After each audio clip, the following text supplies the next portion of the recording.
Good morning, Mr. President. Let's get right to it. This briefing is classified top secret.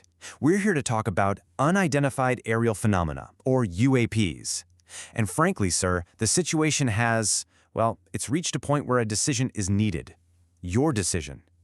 Everything you're about to see is based on our absolute best intelligence. You know, sir, this isn't some new problem that just landed on your desk.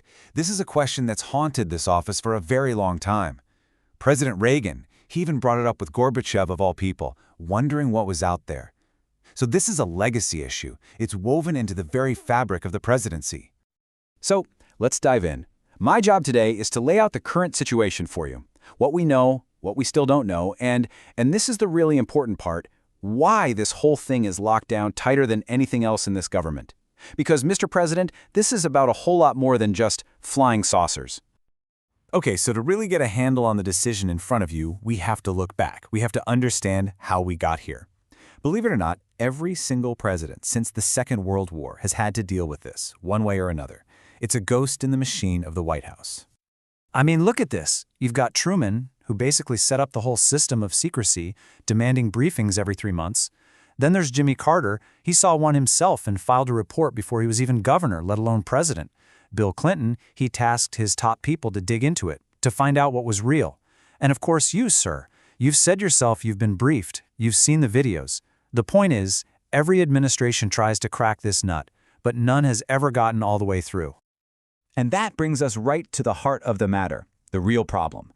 Why can't a president get the full story? Well, it's because the most important files, the real crown jewels, they aren't in the normal chain of command. You can't just call up the SecDef for the DNI and ask for the briefing. They literally don't have it. Here's the thing you need to understand, sir. Decades ago, a parallel structure was set up just for this.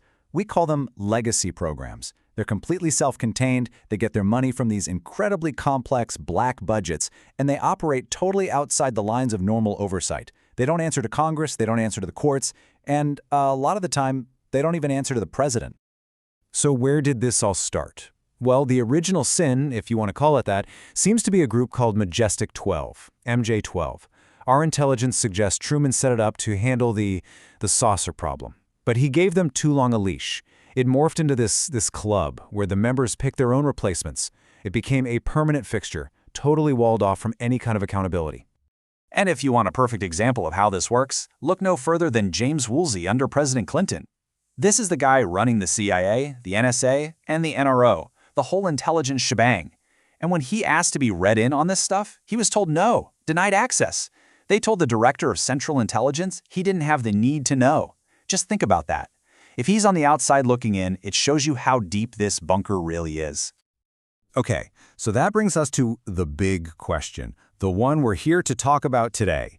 Everyone's asking about this stuff now. The public interest is through the roof, so why not just tell everybody? Why not just rip the lid off? Well, the answer is it's complicated. It's a massive gamble with some really serious risks. Let's break down the calculus here. On the one hand, we keep things secret. The problem is, stuff is leaking out anyway, and we're bleeding public trust. But we do keep control. On the other hand, we go for full disclosure. The big risk there? We lose control of the story completely, and we have absolutely no idea what that does to society, to religion, to our whole sense of who we are. This is the razor's edge we've been trying to balance on for over 70 years. But sir, this whole dilemma, it goes way deeper than just politics or national security. To really understand the choice you have to make, we have to talk about the nature of the phenomenon itself. And this is where things get really, really strange. Mr. President, I need to be very clear about this. We are not just talking about nuts and bolts spaceships from another planet. It's not that simple. The intel community has had to face facts. We're dealing with what the researchers call high strangeness. Things that they don't fit our neat little boxes about how reality is supposed to work. One of the working theories we have, and I know this sounds odd, is something called the theory of wow. The thinking goes like this. What if the whole point isn't to send a clear message? What if the point is to be as weird and absurd as possible? Maybe the goal is just to create that wow moment, an experience so bizarre it completely shatters your worldview and makes you question, well, everything.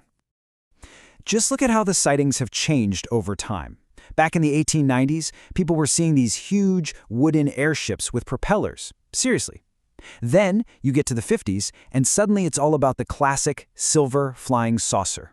And now, our Top Gun pilots are chasing these seamless white Tic Tacs. It's almost like it's dressing up for the part.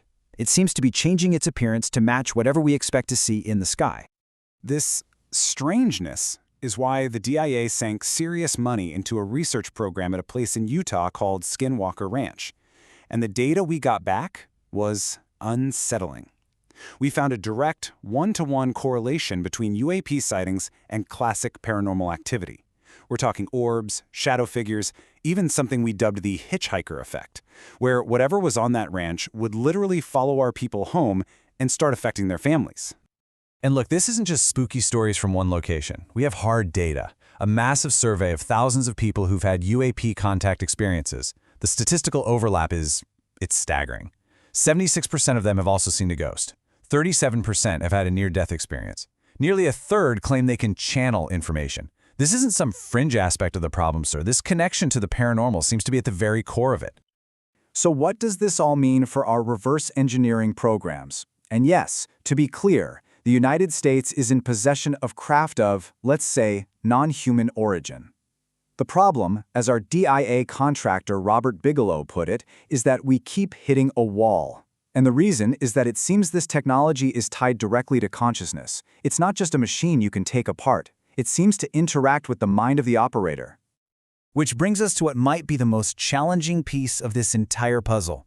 The phenomenon seems to work like a mirror. It reflects the beliefs of whoever is looking at it. So if you're expecting to see aliens, you see aliens. If you're deeply religious, you might see angels. Two people can look at the same event and see two totally different things. Now you can imagine how that makes objective analysis almost impossible, and how it complicates any plan for disclosure. So that's the landscape, sir. All of this, the history, the secrecy, the high strangeness, it all leads right here, to this moment. The public wants answers, the pressure is on, but the truth of what we're dealing with is so much more complicated, so much more potentially dangerous than anyone out there realizes.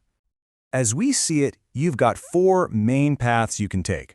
Option 1, full disclosure. Just rip the Band-Aid off, tell the world everything we know. Option 2, controlled acclimation. Basically, continue what we're doing now. A slow drip of information to let people get used to the idea. Option 3, official acknowledgement. You go public, confirm the phenomenon is real, but keep all the sensitive details classified. And finally, option 4, maintain the status quo. Go back to the old policy of strict denial and secrecy. So, to recap the absolute key takeaways for you. 1. This problem is as old as the Cold War. 2. The real secrets are held by a shadow group you don't control. 3.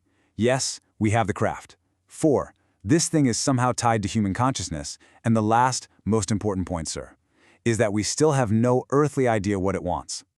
Sir, our final analysis is this. Disclosure isn't a one-day news story, it's not a press conference, it's a process.